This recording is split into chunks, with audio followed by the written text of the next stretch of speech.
options, a live look from London, where in just the last couple of minutes we've watched these demonstrations turn rowdy.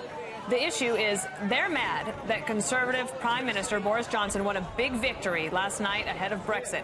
Now, police are fighting back against protesters, using batons to smack down some of them. We've seen a couple of protesters on the ground, their faces bloody. But here in the United States, President Trump is praising the Prime Minister for his win and saying it might be a sign of things to come in the States. I want to congratulate Boris Johnson on a terrific victory. I think that might be a harbinger of what's to come in our country. It was last time. I'm sure people will be thrilled to hear that, but a lot of people will be, actually. Joining me now is Steve Hilton, host of The Next Revolution. Steve, this protest turning, quite rowdy and possibly violent just in the last few minutes. What do you make of all this?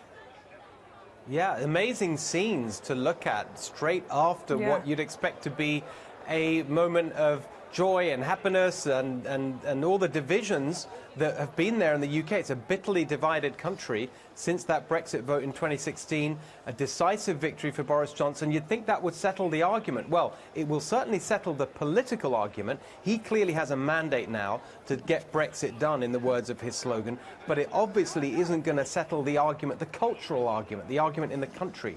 Feels like that's going to go on, and this is a sign of it.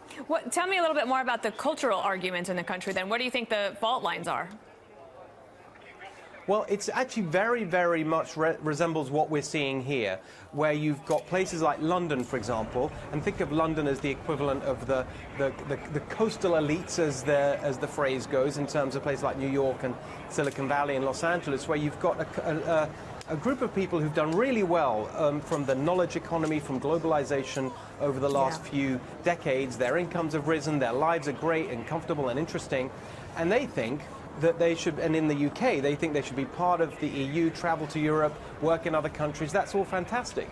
But you've got people in the equivalent of the heartland of the UK who really resent that and feel that the policies that have been implemented by both Labour and Conservative governments over the last few years have really hurt them. They've been left behind and neglected. That's turned into this real sense of not just political disagreement, but cultural disagreement. You hate us, you don't understand us, you look down your nose at us. And now the other side, who've just lost an election, they feel like their interests are going to be hurt by this new incoming government. Do you think that the left and the left wing of the British Liberals, that they're going to...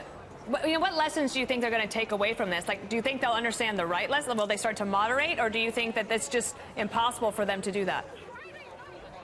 No, I think that there's two lessons. First of all, they definitely will be reflecting on this, and the representatives in Parliament, who never really supported Jeremy Corbyn, the far-left leader, who's actually to the left of even Bernie Sanders and Elizabeth Warren. Who resigned today. They really know they need to go...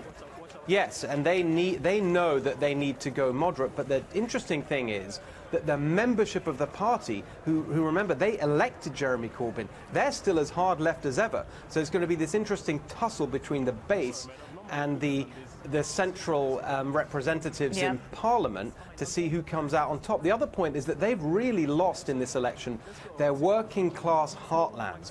You've got districts that have gone Conservative that have never had a Conservative member of Parliament before. It's the equivalent of the Democrats losing Michigan and Pennsylvania and Wisconsin and more. And they need to really reflect on that. It's also a challenge for Boris Johnson to show that he can deliver for those working class voters who put him in office, mainly because of Brexit. He now has to deliver for them on economic and social issues, not just Brexit. Steve Hilton, perfect guest to have, and especially as this is unfolding in Britain right now, these protests getting very rowdy over there. Thank you very much. We'll be back in touch with you, no doubt. Thank you.